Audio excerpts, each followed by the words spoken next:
न संस्तुतो न प्रणता सहायाम् या सेवितोऽन्तर्गणभो पूर्णाय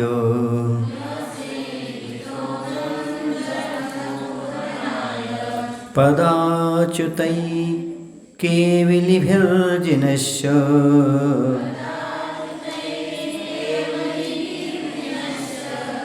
देवादिदेवं प्रणमाम्यहं तम्।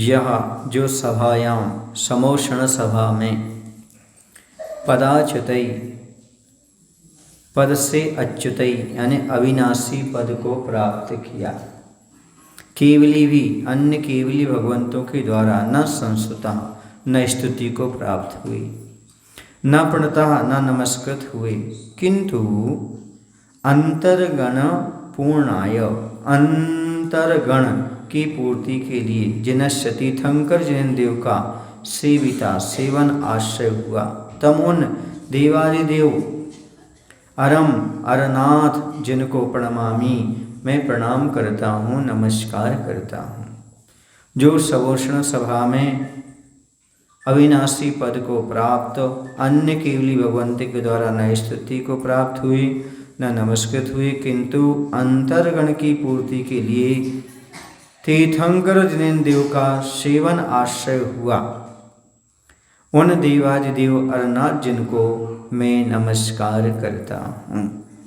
क्योंकि एक केवली दूसरे केवली को भी नमस्कार नहीं करते, मात्र क्या बोलते हैं वो जीवन काल में नमः सिद्धेभ्यः। रत्नत्रयं पूर्वभवान्तरेयो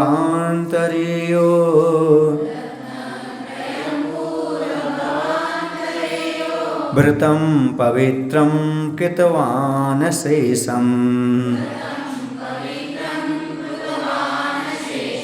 कायेन वाचा मनसा विशुद्ध्या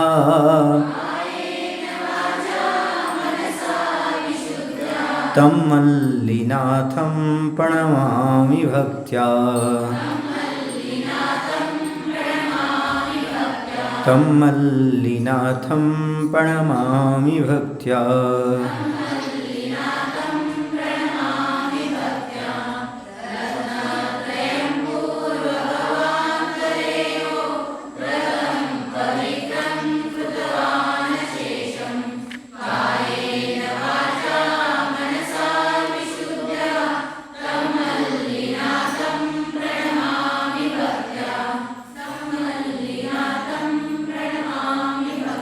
यह जिन्होंने पूर्व भव अंतरे पूर्व भव में मनसा वाचा कायेन मन वचन काय से विशुद्धता विशुद्धि द्वारा पवित्रम पवित्र रत्नत्रयम व्रतम रत्नत्रय रूप व्रत को यानी सम्यक दर्शन सम्यक ज्ञान सम्यक चारित्र रूप व्रत को अशेषम पूरी तरह कृतवान पालन किया। तम मल्लिनाथम उन मल्लिनाथ भगवान को भक्त्या भक्ति से प्रणमामि मैं प्रणाम करता हूँ। क्या अर्थ हुआ?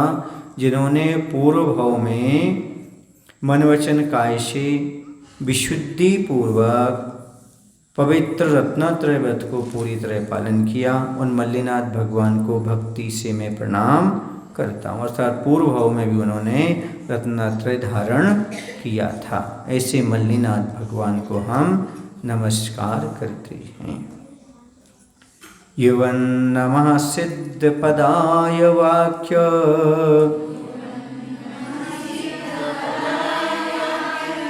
ब्रुवन् नमः सिद्धपदाय वाक्य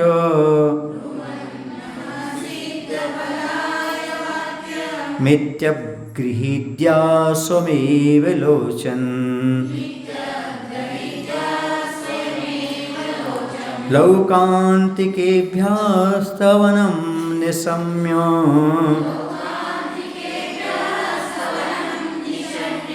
वंदे जिनेशं मुनिसुव्रतं तं।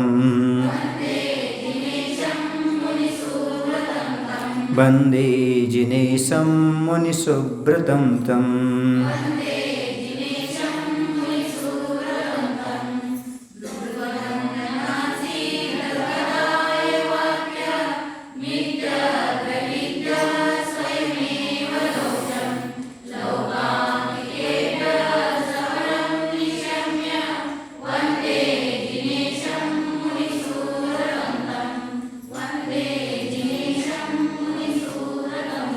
यह जिन्होंने लौकांतिकेभ्यः लौकांतिक देवों के द्वारा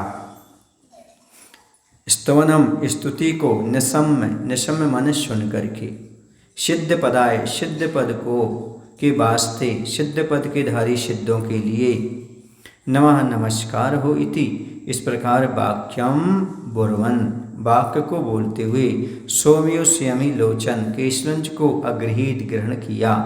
तम मुनिशुभ्रतम उन मुनिशुभ्रनाथ जिनेशम जिनेश्वर को वंदे मैं प्रणाम करता हूँ, उनकी वंदना करता हूँ। यहाँ पर लोकांतिक देव कहा।